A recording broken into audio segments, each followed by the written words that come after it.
Magandang hapon. Tayo na yung ating bakod, containment ng magiging herd natin. So ito magiging playground nila. Hanggang dyan lang sila dito sa may aligned na fence. Naka-align nga. Lalagyan na lang yan ng wire, ng hog wire, para hindi sila makalusot, para dito sila makita pagka binuksan yung isang segment. Diyan sila na. Imagine nyo yung kubo na yan, yung pader na yon, isang bahay, hanggang dito lang, isa, dalawa, tatlo, apat, lima, anim. Tama ba? Isa, dalawa, tatlo, apat, lima, anim. Isa, dalawa, tatlo, apat, lima, anim. Tama. Gigibain yon eventually. Sa ngayon, it will have to be the house. Have to be the house, no? Mainit pa. Tapos sa kabila rin, ganun din.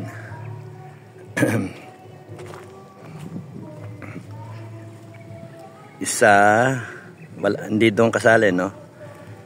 Isa, kasi gagawing garahe yun sa likod ng mga bulog. Isa, dalawa, tatlo, apat, lima, anim. So, bahay yun. Bahay naka-flush sa wall. Simple lang na bahay muna. That will serve the purpose. Pagka masyadong pagandahin natin, doon na lang sa farm, doon sa kabilang site na malawag, kahit doon tayo magpaganda, may pera na tayo nun. So ngayon, something that will serve the purpose to house the ghosts from the elements, no? So it will be designed na in such a way na hindi naman ganun kasama. Sloping yung bubong sa lubong sa hangin para magde-deflect lang ng hangin. Tapos kung ito tinayo na yung poste, tinayo na yan. Yan yung unang segment, panay napier ang ilalagay diyan. Pagka naka-containment, tataniman na namin ng napier. That will be good food supply. Outside dito, tatanim naman ng mga puno dito sa front ng fence. Iba-ibang klaseng puno. Madre de agua na itatanim. Ipil, malunggay, lasap malunggay. So ang iniisip ko, if we're going to maintain 100 head to 200 head, 100 of each kind na cuttings na puno, 100 na madre de agua, 100 na ipil, 100 na malunggay, etc. 100 na mulberry. So yung kinakain nila. So ito madadagdagan pagka pumasok yung shipment, madadagdagan yan. Bala ko punuin to 100 or more, 200. Depende kung kakayanin yung bawat segment dyan, bawat bahay ng 15 times 10 is 150 no? 12 man yan, 12 na apartment type. So 12 times 10 is 120. 5 times 12, 5 times 2, 10 kaya 160. Tama ba yan? Tama, 60.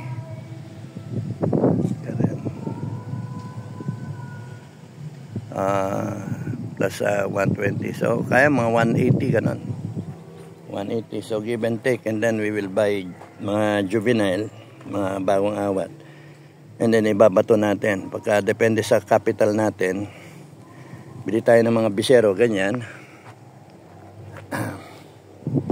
Bili tayo ng mga ganito.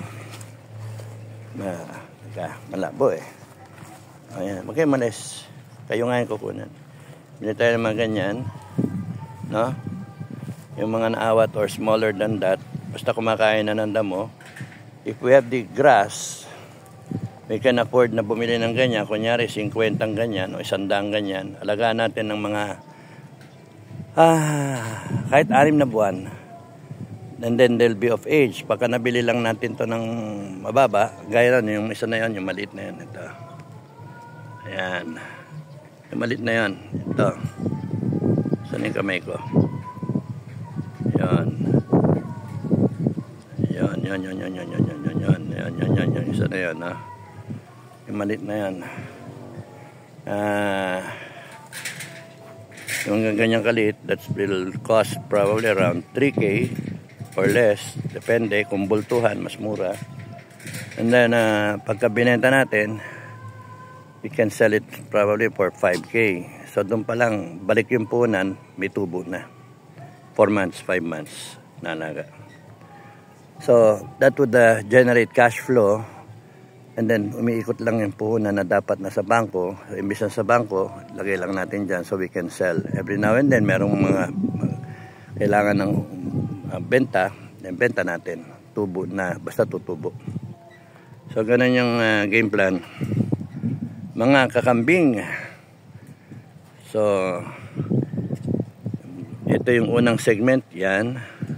No? 2, 3, 4, 5, 6. Gigibain yun eventually. And then uniform, condo unit, apartel type, 12 in all. And then dito sa gilid din, magkaroon din. Ito makontain ito, pagka nasara na rin to, naayos to. Itong side na to, napier din. Tapos yon maternity ward. Gawin natin yan. Kung mga anak dyan natin lagay. Ayusin din namin yan. Ayusin yung flooring, ayusin yung bubong. So good to go. Lalagyan lang natin ng mga drapes. Ang tawag doon yung mga tarpaulin na drop tarpaulin para pang sangga pagka umuulan.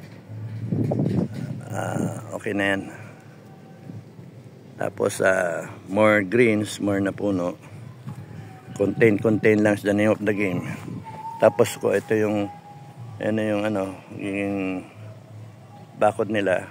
May gate na ilalagay. May gate dito. Ito supposed to be ito yung gate. Dito yung gate na and then may gate din sa gitna, may gate dun sa dulo. Dun sa outside the fence, maglalagay kami ng quarantine and the same time viewing doon. Sa dalawang dalawang segment ng post ng na yan, bakod dalawa pahaba, so hindi masyadong space consuming. Doon nalagay mga ibebenta. And then magkaroon ako ng second na containment dito, gaya nito, gaya yung straight na yan. Maglalagay din dito na para may playground sila rito. Pagka bumaba sila sa apartment nila, may playground. So yung apartment nandito. So kung titingnan yung lapad nitong isa na to, perpendicular tayo. So malapad yung ating magiging bahay.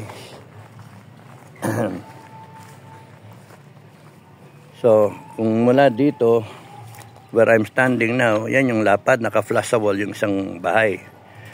So, kung imagine niyo, safe to say na yun, doon sa may hollow block na yun, doon sa yung kung saan nakapatong yung mga yero, yan, yung hollow block na yan, yung hollow block na yan, dyan yung width nung kubo. So, malapad-lapad siya. Excuse me, malaki siya. So, it's a 3x3 or 9 square meters or more pala, 10 square meters yan. 3 by 3.5. So, 10 square meters. You can just imagine, ang kasya 10 kambing or more. Kahit hanggang 15.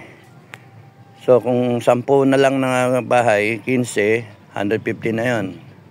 That's good enough. Meron pa doon. Kaya.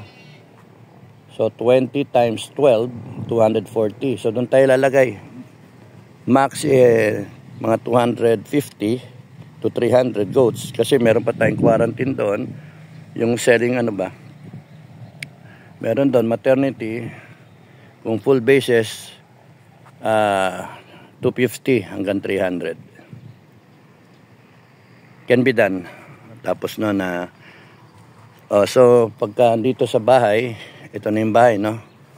Ito na yung bahay sa side na to. Lahat may hagdanan, bababa, pagkababa nila may deck yung hagdanan, yung ano nila, yung kubo, parang ganyan yung deck.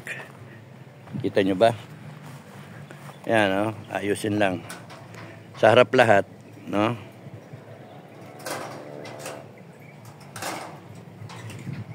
Sa harap lahat yung deck. Tapos yung ano, yung landing. And then pagkababa may containment dito. So good to say dito naka-align yung containment sa poste na yan. Yung second, yung unang poste, no? Yan. So yan, containment to. The first containment. So, ito yung playground niyan ng kainan. So, iba-ibang damo ilalagay, iba-ibang pagkain. So, pwede silang pakawalan sa isang segment.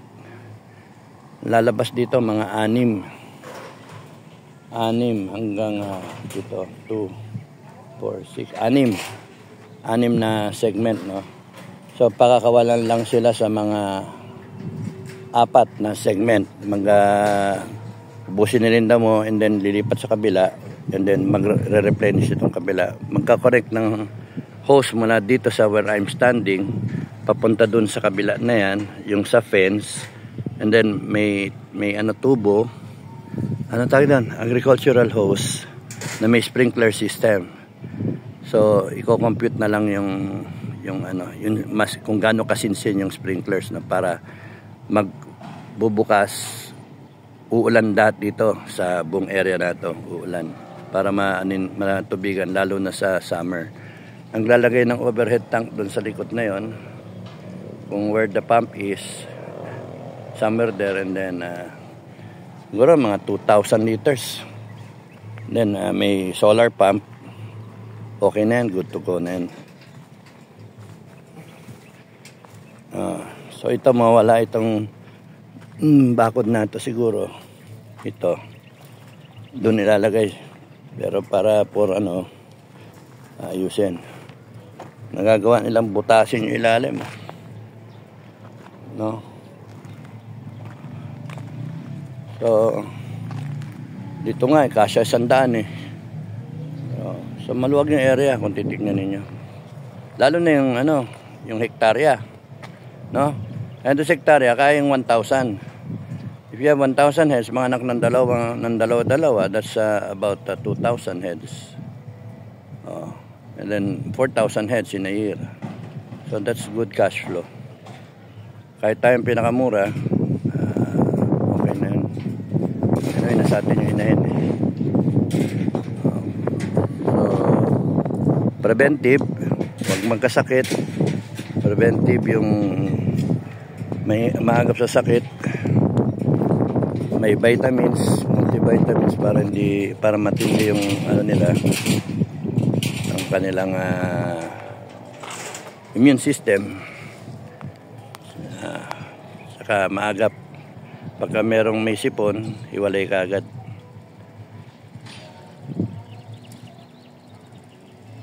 So we intend to come out with around 5 na bulugan, iba-ibang lahi, so pwede tayo mag-crossbreed. Yung lahi ni Maximus, i-crossbreed natin sa lahi ni Hannibal. I-crossbreed natin sa lahi ni ni Tamba, Los. O maghanap tayo, o kaya ni Paton, no? So ano na lang tayo ng mga pangalan. Hitler, ni Napoleon, Genghis Khan. So iba-ibang pangalan, basta iba-ibang lahi kasi. Kuha tayong Boer, kuha tayo ng, kung may Nubian, kuha tayo ng ano yan, Dapol. Basta may magandang tindig at nakita ko may reading pera, we acquire it. And then paghihiwalay-hiwalay naman sila dito ng bahay. So pwede sigurong maglagay din ng ng bahay para sa bulugan na magkakalayo para hindi sila mag-away. So yan ang update. Mag-comment lang kayo, magtanong kayo kung ano. So kung hindi ako nakakasagot, pasensya na, busy eh. Muntik na ako masabit Hirap na matangkad. This is an anonas tree. Hindi nila kinakain, mapait kasi. Anonas, no? Ang ganda ang bunga nito. Nagkaroon ng secondary, Dapat kapunin yun para... Dapat kapunin dali lang para hindi magtuloy. Yun, pinutol ko na.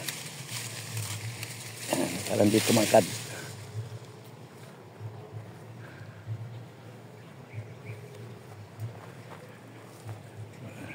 Hahabol siya na gusto niya maging dominant. Ayan doon galing sa ilalim. Gusto niya maging dominant. So pagka naputulan, yung dulo magsasangahan, yayabong lalo. Ito yung mga ganito, no? Yung ginagawa ko, pinipingas ko ito yung dulo para magsanga. Para lalong sumanga ng marami pa. Yan ang ginagawa ko sa mga puno ko tinatanim. Huy! Sino nagsabi sa yung kun? Huy! Diba? Bad. Yan, saging. Bayabas. Nakain bayabas. Pagka yung puno, kinagat-kagat na ganyan, nagdedelikado. No?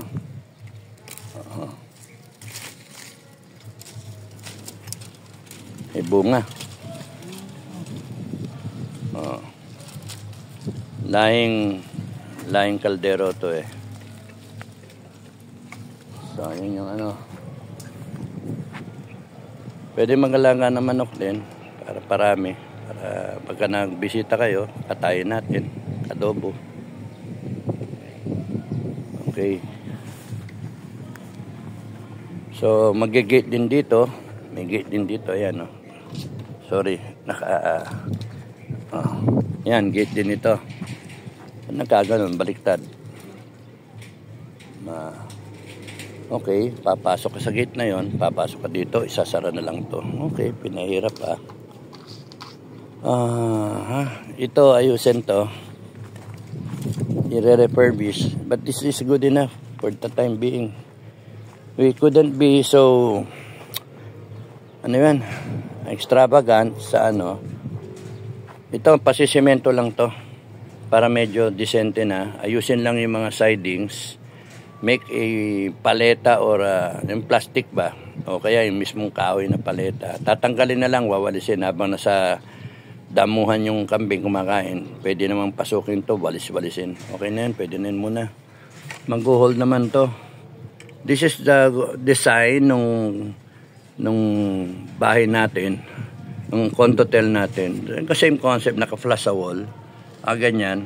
Pero we're adding 3 more hollow blocks there para makuha yung Pero okay lang yung ganito, kita nyo. Kaya ganito, gusto ko, yung bubong, color roof yung gagawin, naka-flush, from the wall, naka-slant pababa, kasi doon, kung titignan nyo, naka-orient na siya laban sa bagyo. Kesa yung aayusin pa, naka-slant siya papunta dito, kasi yung bagyo, kung titignan nyo, yan, northward yan, north yung pader na yan So, ang east doon. Ang south dito. Therefore, southeast doon sa may kawayan na yan. Yan, yung kawayan na yan. Diyan galing ang bagyo. Southeast direction going northwest. Ayun yung west, ayun yung araw. Ayun yung araw, no?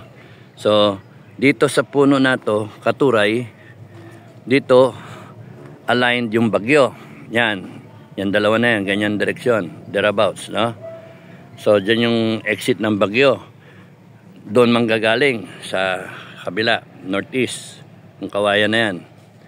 So kung yung bubong nakaslant papunta dito, it will deflect kahit anong hangin, preventing yung matanggal yung buong bubong in the middle of the night, and then you have 200 heads. Nako, sakit sa ulo nun. So yung design has something to do with yung bagyo na 22 ang papasok, 19 to 22 every year. Of course, titignan yung drainage, pero elevated naman din. I-elevate yung paleta, may drainage yan, lalagyan na lang ng kanal. Pero just enough para hindi matapilok yung kambing. O kaya sa loob, after ng mga poste. Pero since tatayuan na lang namin yan ng nung parang ganito, good enough na yan. I-slant lang siya ng konti kasi papatungan yung ano na yan, post, yung fence, mga 3 hollow block pa, para yung slope deflecting talaga yung hangin. And then we'll try to use cheap materials na, but also durable materials, no? That's pwedeng mag-survive siya ng mga 3-5 years. Ito 5 years na Boype. So 3 to 5 years. And then ano na lang, kung paleta siya, tanggalin yung paleta, hugasan, o kaya tas magwalis na. Yun na, yun yung lalagyan ng gutter yung bubong, may salok, downspout ng mga drum, so may tubig na dyan para hindi na balik-balik yung caretaker. Dyan na. Ano pa? Yun lang muna, yun yung balak. Maximize tayo yung pera sa kambing. Tsaka na natin isipin yung maganda na bahay. Kambing muna. Para bumalik yung kapital natin pare-parehas. Okay? So maraming salamat sa inyo. God bless everyone. Bye-bye.